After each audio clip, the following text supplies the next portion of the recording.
Try this. Curl 2 fingers and tickle the side of your ribs. You know exactly where they're going. You know exactly when they'll land. And unless you're unusually sensitive, almost nothing happens. You might produce a faint, itchy sensation, but the laughter-producing kind of tickle is remarkably difficult to create with your own hand. Now put a robot between those 2 hands and delay the touch by a fraction of a second.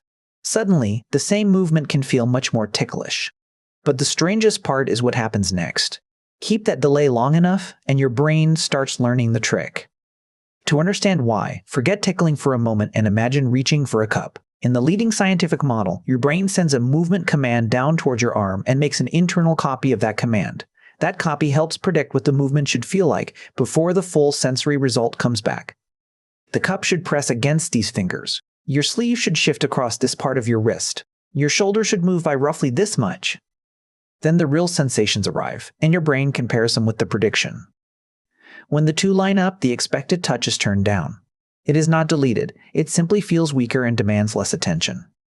That is called sensory attenuation, and self-tickling is its most famous party trick. In a small classic brain imaging experiment, people received a touch that was either caused by their own movement or delivered from outside.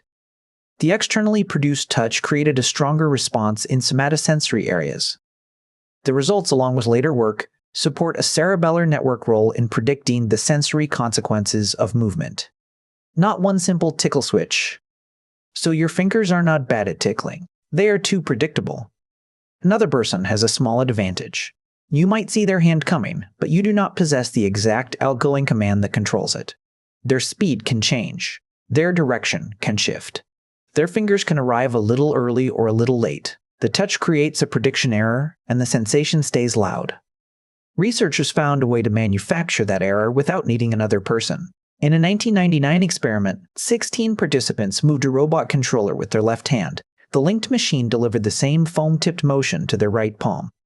When the robot responded immediately, the touch still felt self-generated and relatively weak.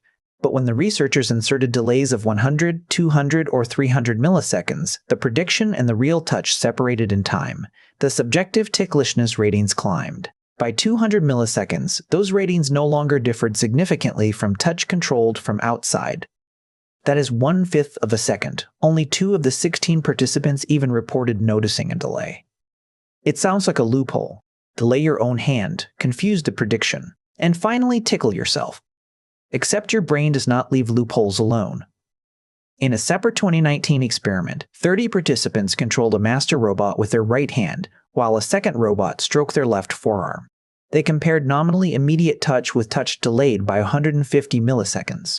After 50 exposures to that delay, the change was modest, but delayed touch became less likely to win, as the more ticklish one. The brain had shifted its expectation toward the new timing. And that creates the real reversal. Once the delayed world becomes predictable, the immediate touch can become relatively more surprising.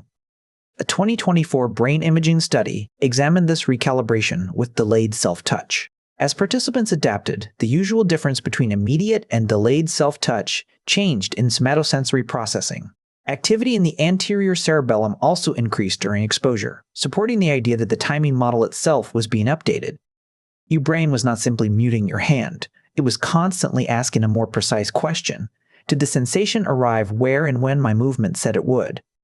Ticklishness is still more complicated than one prediction switch. In another study, people were tickled by somebody else while they simultaneously touched themselves. Their own touch reduced both the reported ticklishness and parts of the physical response.